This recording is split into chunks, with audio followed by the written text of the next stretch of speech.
This lecture is going to discuss communication competence. When we are talking about communication competence, we are really talking about a person's ability to communicate in a personally effective and socially appropriate manner. So when we are thinking about effectiveness, we're really concerned about how well your messages, your communication achieves your goals. And so when we are communicating with others, we have a lot, we usually always have goals of that communication interaction, whether you want to persuade your parents to fund a trip to Mexico, or you want to inform your roommate about the things that you are learning in your courses. You want to relate to somebody, you want to support them, right? So these are all goals of our communication interactions. And when we're thinking about competence, we can think about how effective are we at achieving these goals. And so when we are communicating with goals in mind, we need to select messages that work to help us accomplish those goals. But we also need to communicate in socially appropriate ways. And so this would involve attending to the rules and norms or expectations of the context that we are communicating in. When we are communicating with others in terms of our communication competence, in order to have competence, we must engage in both effective and appropriate communication. So when we think about conversations that can be effective while not being appropriate, if I wanted to persuade my roommate to drive me to Walmart, maybe I don't have a car, I could coerce them, I could bribe them, blackmail them into getting what I want. So in this way, I would likely be effective, but I probably wouldn't be socially appropriate. My roommate really wouldn't like me blackmailing them into doing something. Now, we can also engage in appropriate messaging without being effective. So oftentimes when we are being polite, maybe we give indirect hints about something that we want. So maybe you have, your roommate doesn't do the dishes, they leave them in the sink all the time, and you gave indirect comments, polite, but indirect comments like, oh, the kitchen's really messy, oh, it's really great when we put dishes in the dishwasher. All of those messages would be polite, they'd be appropriate, attending to the rules and perhaps norms of that relationship and the context. But unless your roommate picks up on those indirect cues, they're likely to be effective. So really thinking about communication or interactions that achieve both of these goals. So what does a person have to know in order to be able to communicate in both personally effective and socially appropriate ways? Well, there are a few things, 5 things, that competent communicators know and do really well.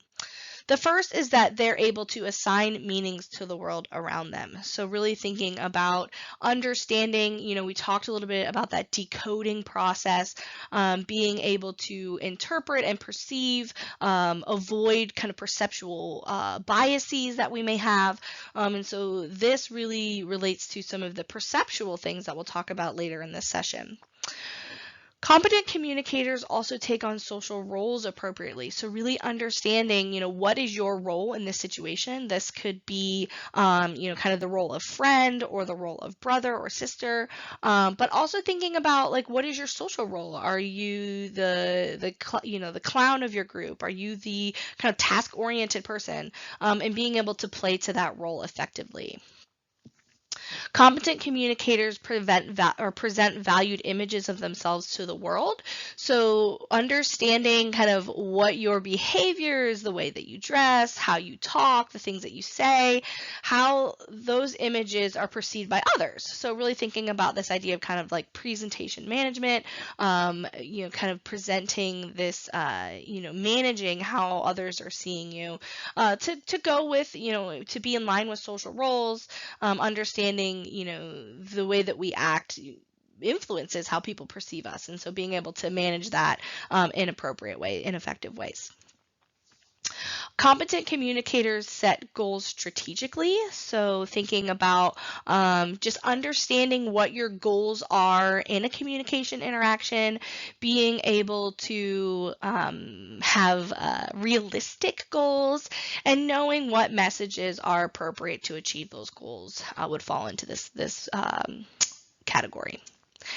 And finally, being able to generate intelligible messages. So thinking about understanding the different channels, verbal and nonverbal channels, knowing the ins and outs of listening, and so really thinking about some of the basics that we're going to be talking about in the first half of this chapter. So at this point, I want you to take out your evaluating communication competence scale that you completed. If you haven't done so, please do that now. And in the play pause dialog box, which will appear now, I want you to talk about how you felt while you were completing this assessment. Were you surprised by your score? Why or why not?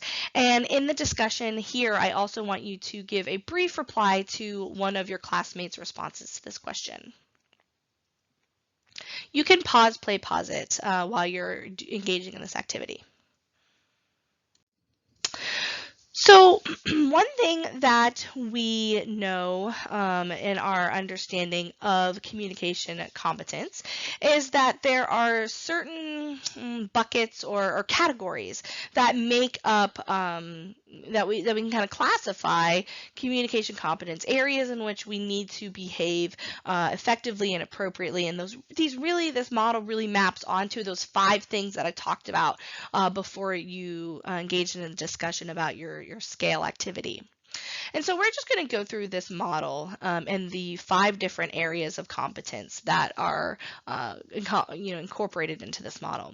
And so the first is interpretive competence, and this really aligns with that first factor that we talked about, being able to assign meanings to the world around them. So interpretive competence really involves the process of perceiving what's going on around you, knowing how to interpret the messages that you're receiving, your ability to assign the appropriate meaning to those messages given the context and the relationship that you have with the communicator. When we talk about perception, we'll really talk about kind of the perception process, and this will involve the ability to kind of identify, label, organize, and interpret the different pieces of information that you receive in the world around you. And so this really falls into this level of competence. The second level of competence, as you can tell, there'll be a pattern here, aligns with the second of the 5 things that competent communicators need to be able to do well. And this is role competence, so being able to take on your social roles effectively and appropriately. Role competence involves the process of adapting to the different social roles. So we know that in our lives we have we play a lot of different roles. We're students, we're friends, some of us are athletes, we're sisters and brothers and daughters and sons and all these things. So we have to know when we are engaging in a certain role, being able to meet the rules and expectations of those roles, being able to know how to manage competing roles. So sometimes you are engaging in interaction where you're both a friend and a daughter or son. So thinking about, how are we going to negotiate those 2 competing roles, and being able to identify what behavior is appropriate given these roles is really important here in this area of competence. Self-competence is the ability to, again, present valued images of ourselves to the world. So being able to select and present our desired self-image. Part of this is just knowing how you want others to perceive you, and then also being able to act in a way or communicate in a way that aligns with that perception. So this really involves the process of self-presentation, which you'll read a lot about when we cover that chapter in your textbook. So this is really knowing who you are and how to present that image of yourself to others. We have message competence here in this bottom circle, and this encompasses the kind of messaging that we engage in. So being able to process, engage in both encoding and decoding of messages appropriately and effectively, knowing how to send and receive those messages. We're going to break message competence in this class down into 3 specific chapters: verbal communication, nonverbal communication, and listening. So really thinking about all 3 of these things making up this larger bucket of message competence. And finally, we have goal competence. So this is the process of being able to set goals strategically, planning your communication interactions to be able to achieve those goals, knowing how to set realistic goals, anticipate potential barriers to achieving those goals. And I think that's something that really, is representative of a very high level of goal competence, is being able to recognize like what challenges you might come into contact with, and then being able to come up with some kind of alternative plans to navigate those challenges or that you run into. When we think about this model, we have these different areas that make up kind of this global assessment of communication competence, these things that we need to worry about.